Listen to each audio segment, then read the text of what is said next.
Welcome to this week's edition of Sun News at Noon. I'm Katie Walker. And I'm Amy Glockner. Thanks for tuning in. Julio Cesar Hernandez Narvaez was sentenced to 300 days in prison last week after pleading guilty to a drug distribution charge. In June, during a traffic stop, police officers found the man with 70 pounds of meth. The meth was divided in several different bags and hidden throughout the car. If the drugs were intended to be distributed in St. George, the street value would range from $200,000 to $300,000. Narvaez will be turned over to Immigration and Customs Enforcement upon his release. Third-party professionals have been hired to evaluate complaints in regard to the lawsuit against the university for Title IX breaches.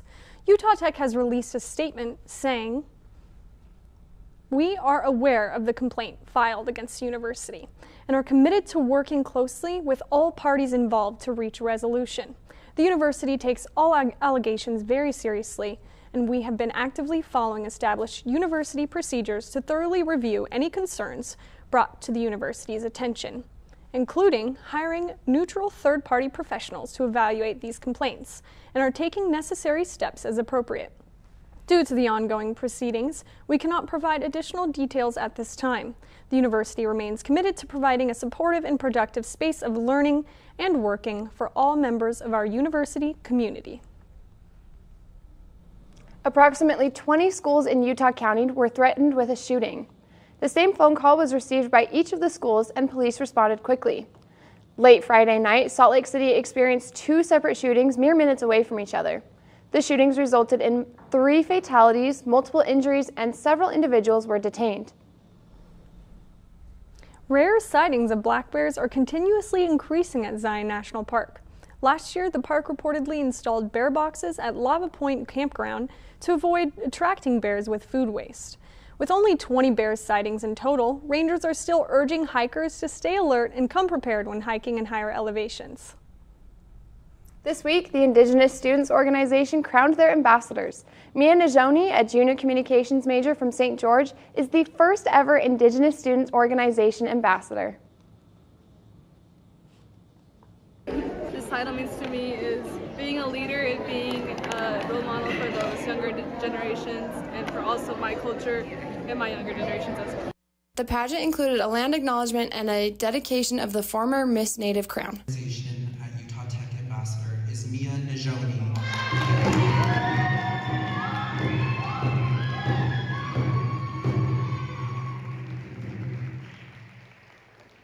The evening showcased traditional talents like drumming, weaving, and singing in the Navajo language.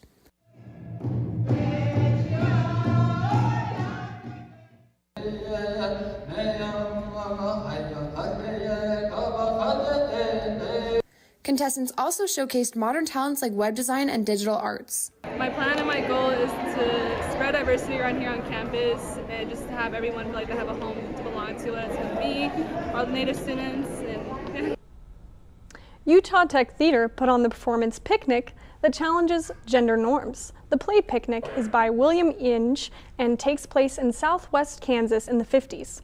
It showcases the details of the lives of ordinary Americans, from hopeful widows, idealistic teens, and restless wanderers. It's such an intimate show. What we tried to do here was use the intimacy of the space and kind of look at a concept of the small town and how everybody will eventually know everybody's secrets. That's why we have the unfinished walls, is so that you can look into the private lives of each person and what they do behind these walls when they're not in the playing space. The audiences at the time took it at more of a surface value of what it was to be in relationships, what it was to be in a small town America. I think with today's audience, it goes a little deeper, and we look at characters a little more through a different lens. But I think the themes, deal a lot with gender, sexual politics, themes of love, of identity, of the American dream. What is that, and what do we have to do to attain it? Try not to spoon feed the audience, here's the story, but let them create their own ideas, their own experiences through the play. The theater's final performance is Saturday at 7:30 p.m. in the Eccles Black Box Theater. Admission is free. I attended the play on Tuesday, and it was so interactive being only feet away from the performers. Do you plan on going to seeing it? It sounds super interesting, and I would love to go check it out on Saturday. After the break, Ben Dawson will be back with an update on Utah Tech athletics. Across the country, there are destinations that are calling. We stand proudly above the ranks, a testament to our unwavering commitment to excellence in all that we do. Always embracing the extraordinary. 9 dynamic cities, home to 9 world-class institutions. The Western Athletic Conference. Together, we are one WAC. On campuses nationwide, the NCAA is making transformative changes for student athletes. While they pursue their biggest dreams, we're launching new initiatives to help them. Life-changing education opportunities are just the start. The NCAA is providing enhanced mental health services. We're guaranteeing scholarships and tuition and expanding access to healthcare. Visit ncaa.org/change to learn more.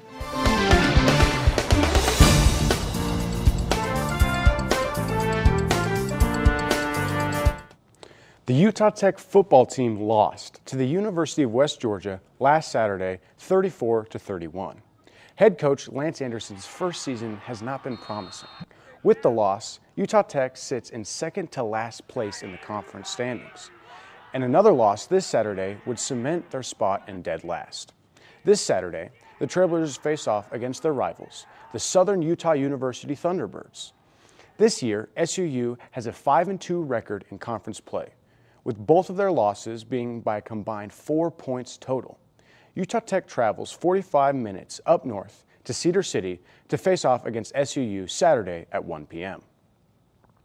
Utah Tech cross-country runner Ryan Hatch set the 10K program record in the National Collegiate Athletic Association West Regional Championships. With a time of 30 minutes and 40 seconds, he placed 64th in the race overall. Junior transfer Chardonnay Hartley powered the Utah Tech women's basketball team to an 81-78 victory over in-state rival Weber State University. Hartley tallied 28 points on the night. The Trailblazers currently hold a 2-2 record. The team looks noticeably different than last season. This season, all the players on the team are still working on building chemistry and finding their rhythm. Utah Tech's next matchup is against Houston Christian University tonight at 5 p.m. The Utah Tech men's basketball team started an 8-game-long road stretch with a loss. The Trailblazers fell to the University of Wyoming 86-69 last Saturday. Utah Tech plays a litany of larger Division I teams before conference play commences January 9th. The Trailblazers won't be back playing in the Burns Arena until Friday, December 13th.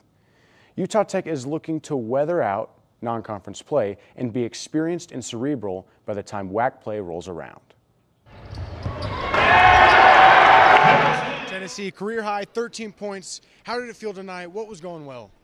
I think we just found a group of guys that was able to come in after the slow start and bring energy, and we got things going after a slow start. Good win at home, 31 points. After this game, you have a long stretch of road games ahead. Kind of what's the message for the team, and what are you guys looking forward to, and what does it take for a long road stretch like that? I think we really just got to pay attention to detail. We really got to lock in. We're going to be gone for about a month, like you said. And so just making sure that we stay together and do all the little things well. After you have that long road stretch, you guys come back, you have WAC play. What kind of is the message, and what's so exciting? Because this year, you win the WAC, you make it to the NCAA tournament. Yeah. It's really exciting to have that opportunity, but we really got to just focus on right now and make sure we can win this game and get ready to win this game ahead of us. And winning these games on the road is really going to help us leading into WAC play.